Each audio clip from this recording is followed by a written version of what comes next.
Aquí estamos acostumbrados en nuestras iglesias que aunque haya internet, aunque haya iPad, aunque están en las pantallas, los cristianos están acostumbrando, ¿verdad?, ya a la tecnología y ya no buscan en su Biblia, ya no la leen, porque pues ya todo está en las pantallas y gracias a Dios por eso. Pero ustedes deben de traer su Biblia a la iglesia. Es muy importante eso. Primera de Reyes, capítulo 11. Le damos la bienvenida a nuestro programa internacional de televisión cristiana, Vida Nueva para el Mundo. Y tenemos como tema en esta tarde la inmoralidad de Salomón. La inmoralidad de Salomón. Primera de Reyes, capítulo 11. Pero el rey amó, además de la hija de Faraón, a muchas mujeres extranjeras, a las de Moab, las de Amón, las de Edom, a las de Sidón y a las heteas, gentes de las cuales Jehová había dicho a los hijos de Israel: no os llegaréis a ellas, ni ellas se llegarán a vosotros, porque ciertamente harán inclinar vuestros corazones tras sus dioses. A estas pues se juntó Salomón con Amor, el jacarandozón de Salomón. Tuvo 700 mujeres reinas, 300 concubinas, y sus mujeres desviaron su corazón. Y cuando Salomón era ya viejo, las dejó. ¿Eso dice? No, ¿verdad? En esta época podríamos llamarle rabo verde. Porque el que crea que un viejito ya no es atraído por las muchachas, qué equivocados están. Cuando ya era viejito Salomón, sus mujeres inclinaron su corazón tras dioses ajenos y su corazón no era perfecto con Jehová su Dios, como el corazón de David su padre. Porque Salomón siguió a Astoret, diosa de los sidonios, y a Milcom, ídolo abominable de los amonitas.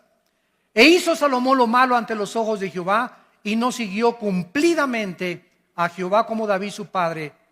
Edificó Salomón un lugar alto a Quemos, ídolo abominable de Moab, en el monte que está enfrente de Jerusalén, y a Moloc, ídolo abominable de los hijos de Amón. Así hizo para todas sus mujeres extranjeras, las cuales quemaban incienso y ofrecían sacrificios a sus dioses. No cabe duda que una de las cosas más maravillosas que Dios nos ha dado es el sexo. El sexo es precioso, maravilloso, encantador, celestial, usado dentro de la esfera del matrimonio y nunca fuera del matrimonio. Dios ha puesto una limitación en todas las cosas que nos ha dado. Nos dice Dios: puedes dormir, pero no te pases de 8 horas. Puedes comer, pero ponle un cuchillo a tu garganta y no abuses de los alimentos. Puedes disfrutar el sexo, pero solamente te permito usarlo dentro de la dimensión para lo cual lo diseñé y dentro de la esfera donde el hombre es responsable de la mujer y la mujer es responsable de dejarse tocar solo por su marido. Cuando nosotros nos salimos de las limitaciones y de las prohibiciones que Dios ha establecido en su palabra, acarreamos sobre nuestra vida destrucción, amargura, tristeza, lágrimas y maldiciones inimaginables. Si una persona busca el placer continuamente sobre Dios, sobre su familia y responsabilidades, entonces el placer se convierte en un monstruo que acaba devorándonos. Y es un placer que estás alimentando y alimentando con la pornografía o con viendo a las mujeres o desnudándolas de los ojos, de los pies arriba, etcétera, etcétera. Pero cuando te das cuenta, hay un monstruo dentro de ti ya que te tiene totalmente atado y dominado y que posiblemente sea la causa por la cual Dios ha impedido las bendiciones sobre tu vida. De la misma manera, las riquezas y el lujo no son pecado. No es pecado ser rico, ni ser millonario, ni tengas envidia porque un hermano llega en un Mercedes-Benz, o porque un hermano llega en un BMW, o porque alguien trae un Ferrari. Si la envidia fuera tiña, como dice el dicho mexicano, ¿verdad? ¿Cuántos estarían tiñosos? Sin embargo, hay muchas personas que tienen el derecho de traer un Mercedes-Benz y un carro. ¿Por qué? Porque en la misma proporción le dan a la obra de Dios. Porque no solamente los ricos son avaricientos, sino que hay pobres que son peor de avaricientos y de codiciosos que los mismos ricos. Entonces la avaricia y la codicia no solamente es de los ricos, también es de los pobres. Es que yo no tengo para darle para Dios. Eres un codicioso y ambicioso, y como dijo don Teofilito, y ahí te quedarás en la mediocridad porque no has entendido que al darle a Dios, Dios te puede bendecir y multiplicar la cosecha. Pero por tu incredulidad y tu avaricia no puedes jamás llegar a comprarte más que tu bochito que traes. Y aunque no es pecado tampoco, ¿verdad?, traer bochito, no tengas envidia de los que tienen un carro o una casa más lujosa que tú. Hay millonarios en Estados Unidos que gracias a ellos ganan $1 millón al mes y dan 600, 700 mil dólares al mes a los misioneros y a las iglesias en el mundo entero, y viven con $300,000 al mes. Y como ve Dios que le dan más del diezmo y más, y el dinero no lo guardan y lo guardan y lo guardan y lo guardan, Dios los sigue bendiciendo porque Dios está buscando instrumentos a través de los cuales canalizar sus bendiciones al mundo. Pero si Dios te da y le echas y le echas y le guardas y le guardas, y ahí y ahí y ahí y ahí, va a llegar un momento en que se cierra la llave y todo lo que tienes aquí se va a hacer un agujero y se te va a salir. O vas a gastar pagando en un secuestro, o vas a gastar en un accidente o en el hospital, pero el diablo va a venir por lo que guardamos y le robamos a Dios, porque o se lo damos a Dios o se lo damos al diablo. Y más vale que se lo des a Dios, porque el devorador viene a arrebatarnos lo que ya perdió la bendición sobre Dios. La vida de Salomón es un ejemplo poderoso y trágico de lo que le puede suceder a cualquier persona que se abandona a los placeres de la vida y se olvida de Dios. Salomón alcanzó bendiciones inimaginables de Dios, de prominencia, de reputación internacional y de una sabiduría que la Biblia dice en el Nuevo Testamento que después de Cristo, el hombre más sabio que ha existido desde Adán y Eva se llama Salomón. Pero los placeres y el lujo acabaron con los talentos y los dones que Dios le dio a Salomón, y comenzaron poco a minar su corazón hacia Dios, a debilitar más y más su carácter, acabando por destruir su vida espiritual. Vamos pues a nuestro pasaje y vamos a analizar en primer lugar las dos principales causas de la caída de Salomón. Y antes les recuerdo lo siguiente: el hombre más sabio de la historia, Salomón, y el hombre más fuerte de la historia no fue Charles Atlas ni Rambo, fue Sansón. Al hombre más sabio de la historia y al hombre más fuerte de la historia los derrotó una mujer. Y las mujeres, por otro lado, se podrán dar cuenta el poder tan grande que existe en ustedes sobre nosotros. Una mujer derrotó a Sansón, Dalila, tu sobrina, y a Salomón, no solamente una, ¿verdad?, sino que se sirvió con la cuchara grande, como lo vamos a ver.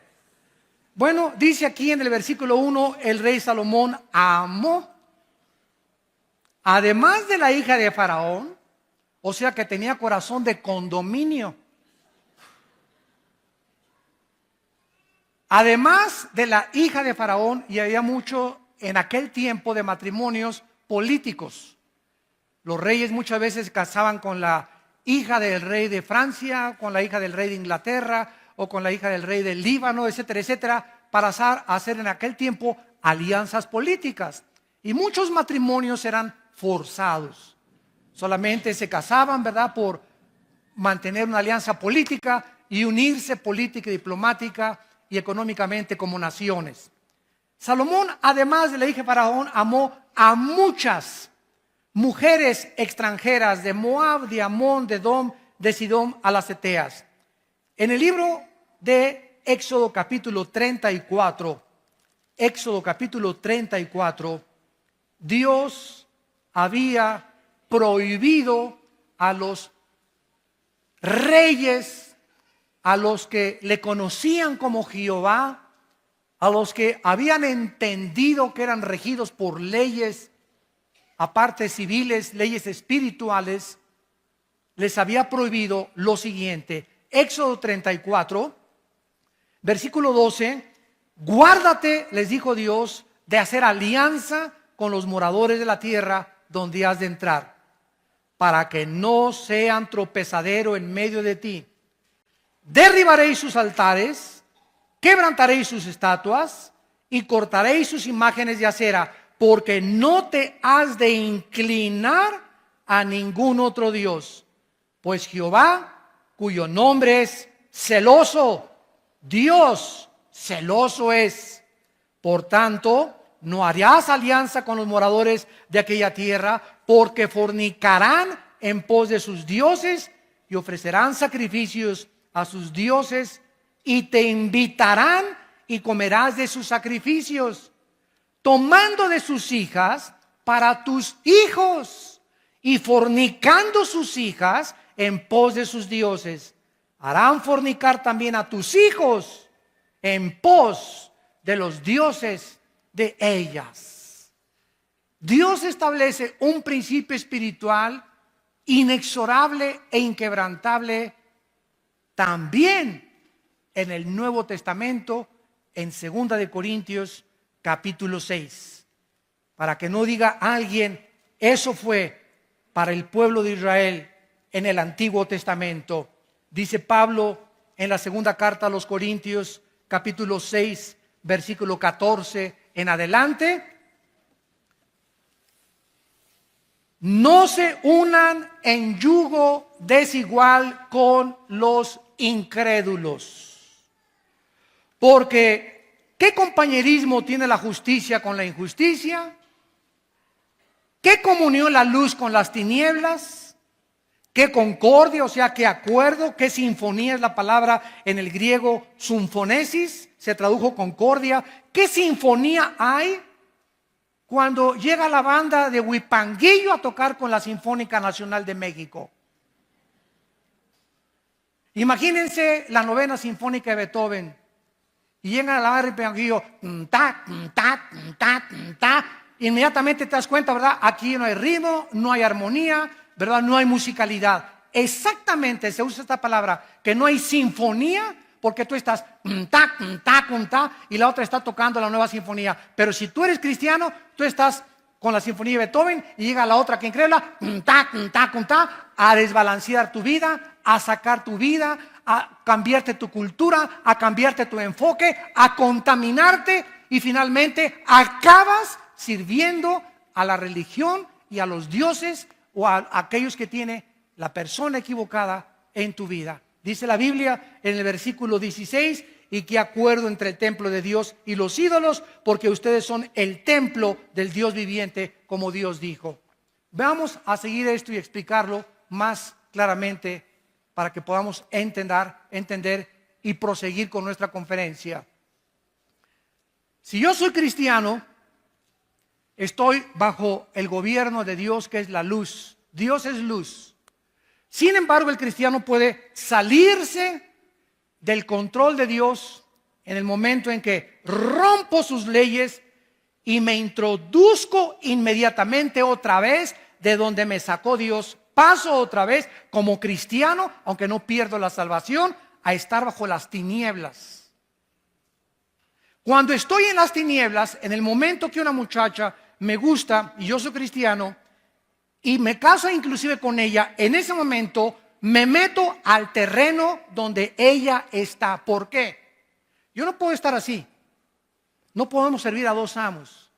En el momento en que yo acepto mi compromiso con una persona que no es cristiana, estoy saliéndome lógicamente de los mandamientos de Dios. Estoy ya en desobediencia, porque Dios me dice en su palabra que yo no me case con una mujer que no sea cristiana o con un hombre que no sea cristiano. Entonces, al estar en el mundo de las tinieblas, pero yo me sigo llamando cristiano. Bueno, en el Antiguo Testamento así les pasó a los sacerdotes. Decían a Baal lo adoraban e iban al templo a adorar a Dios.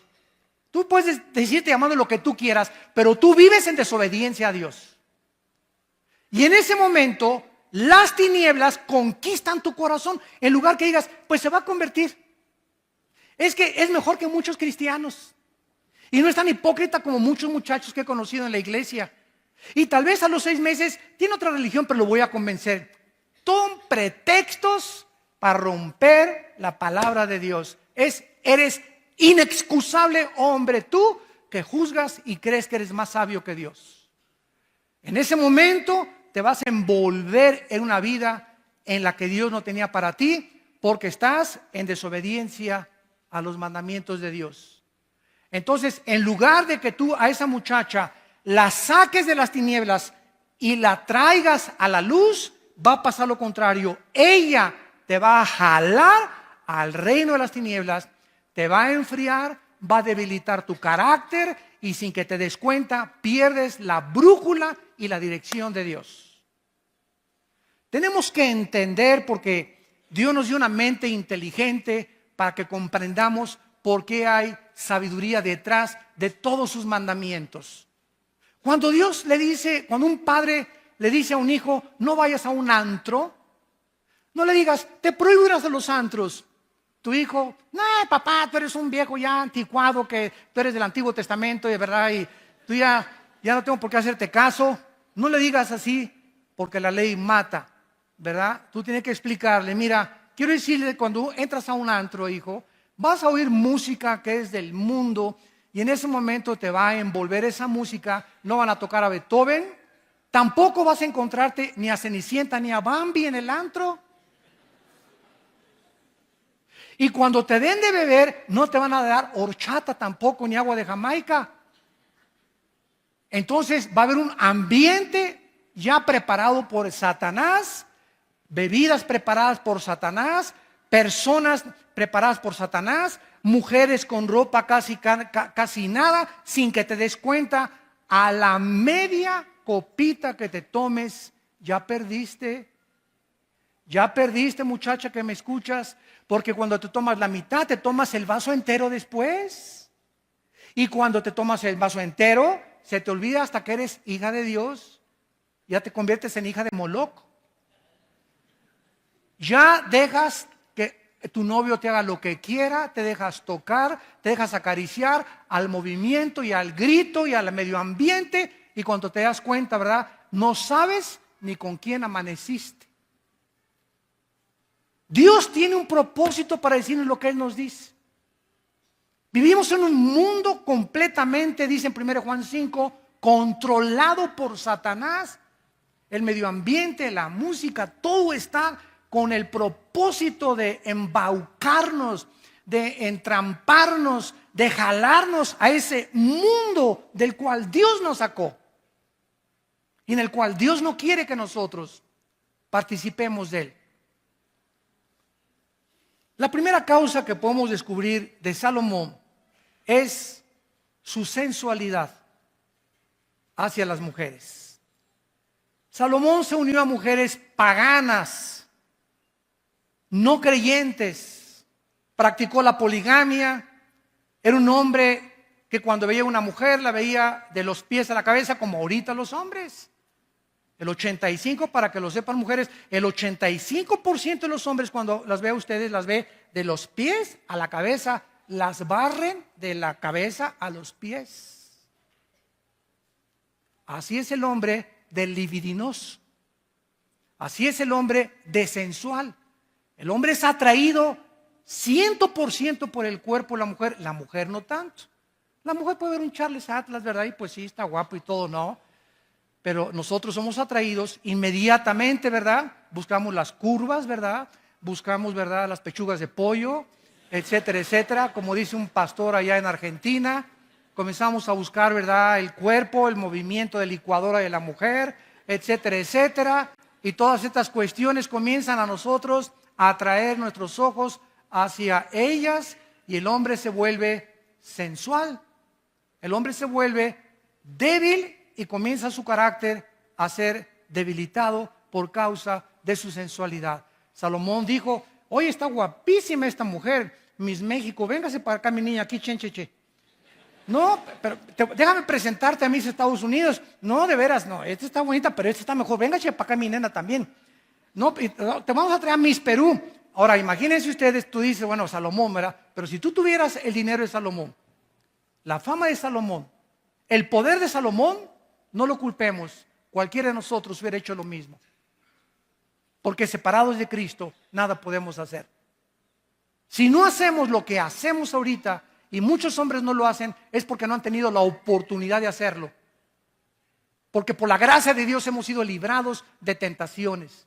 Pero hay otros que han caído porque se han olvidado de Dios. Y al salirse de la luz, son presa de las trampas de Satanás. Porque Dios promete en 1 Corintios 10:13 que ninguna tentación nos ha sobrevenido que no sea humana. Sino que fiel es Dios, el cual cuando venga la tentación, si estás en la luz, ojo, si estás en la luz y en la mañana oraste y en la mañana leíste la palabra de Dios y viene doña tentación a tocarte la puerta, mandas a Jesús a que le abra la puerta, no la abres tú. Y Dios te libre de la tentación porque sabe librar Dios, 2 de Pedro 2:9, a los piadosos. Pero si la tentación te agarra fuera de la luz, viviendo en las tinieblas, en desobediencia a los mandamientos de Dios, te vas con la tentación. Así, por más santo y más espiritual que te creas, la carne es débil, débil, débil, débil, débil. No juguemos con doña Coqueta. Vemos pues que Salomón desobedece estas leyes de Dios y además vean estas frases en el versículo del 2 al 4. Versículo 2, regresamos a 1 Reyes 11, le dice Dios: harán inclinar tu corazón. Versículo 3, desviarán tu corazón. Versículo 4, inclinarán sus mujeres tu corazón. Versículo 4, su corazón finalmente no era perfecto para con Dios. Vamos a explicar esto. El corazón en la Biblia se traduce en el hebreo con la palabra lev. L de Lola, E de Enrique, B de Víctor. Lev. En el Nuevo Testamento es la palabra cardios con K. De ahí viene la palabra cardíaco o cardiovascular, etcétera, etcétera. Entonces, la palabra corazón significa el asiento de mis emociones, de mis sentimientos, de mi voluntad y de mi intelecto.